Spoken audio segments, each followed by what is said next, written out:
অনুষ্ঠান শেষে ফটো সেশনে আছে।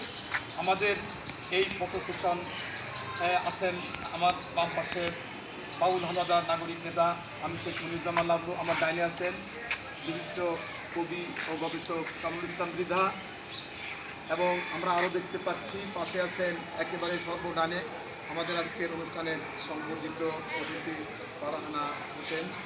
আরও আছেন আমাদের এই প্রধান শিক্ষক আরেক বরেণ্য নারী আমার শাহিদা আপা সহ এই কচিকাঁচা ছেলেমেয়েরা, যারা একদিন এই দেশকে, এই বিশ্বকে শাসন করবে।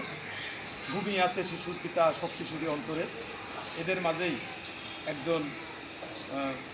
মাঝে একজন নজরুল ঘুমিয়ে আছে, একজন রবীন্দ্র ঘুমিয়ে আছে, একজন সেই গোলাম মোস্তফা ঘুমিয়ে আছেন।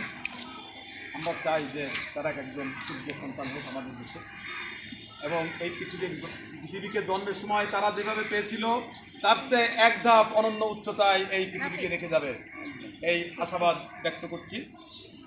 আমাদের বিদ্রোহী কবি নজরুল একাডেমির পক্ষ থেকে আমি সকলকে ধন্যবাদ জ্ঞাপন করছি।